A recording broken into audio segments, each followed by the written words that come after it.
Hey friends, I just bought myself the Nikon Z30 SLR, but we're not here to talk about that today, not yet.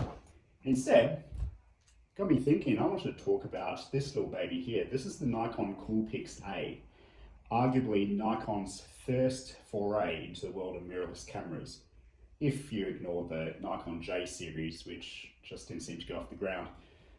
What's very cool about this Coolpix, it has an APSC DX format sensor in it.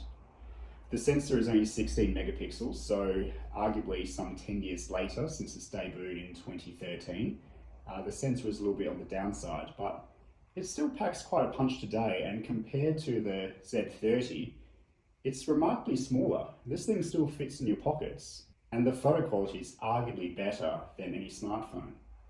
I bought this Coolpix A back in 2014. Back then I had one Nikon DSLR, it was a D7000, and it was a reasonable size unit, which was fine for, event photography and the occasional wildlife thing, but particularly when it came to travel, I didn't always want to lug it around.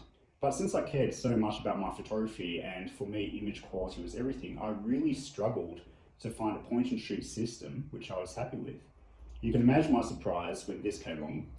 This having an APS-C sensor, the exact same 16 megapixel sensor that was in my Nikon D7000. So during the day, I could go to wildlife parks or events with the SLR, shoot. And by evenings when I wanted to go out to restaurants or just, walk around the streets of whatever city I was visiting, I had this in my pocket.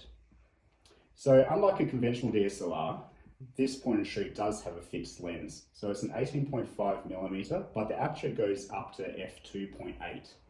So between the aperture and also the size of the sensor, it performs really well in low light conditions. In fact, a lot of my favorite photographs from this camera were taken during the twilight hours. What I really loved most about this camera, in addition to the main fact that it just fits so easy in my pocket, is that it was a fun camera to use. It was packed with all the SLR features, plus some advanced features for those which know their stuff. You had an overriding focus ring, which allowed you to creatively take control and nail a perfect shot. On the side, you even had further focus settings, including a macro mode. So this thing really could take photos from everything from landscapes to portraits through to fine details. It was a really fantastic all-rounder.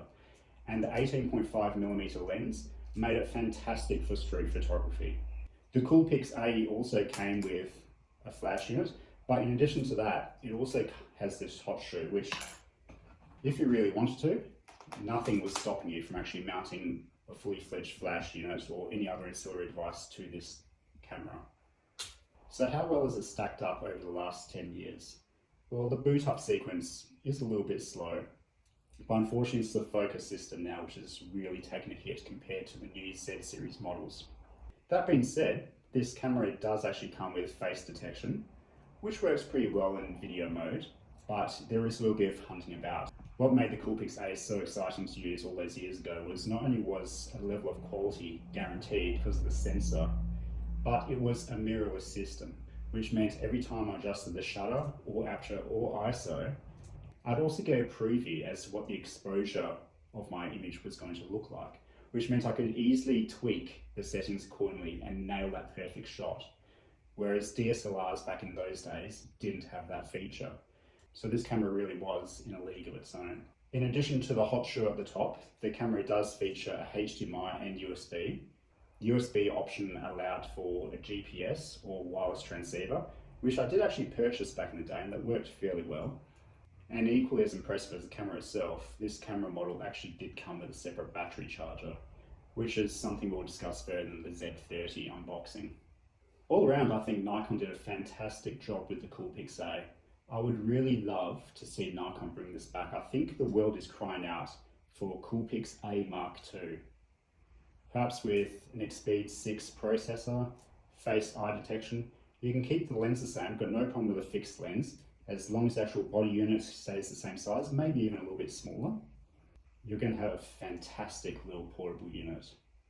I love this little camera, and I'd probably still be quite tempted to take it with me on overseas holiday just due to the compact nature of this build.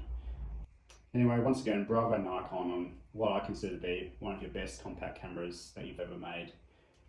And And stay tuned, guys. In the next coming days, I'll be unboxing the Z30, and we'll see how 10 years later on, the new compact SLR on the block stacks up to the Coolpix A.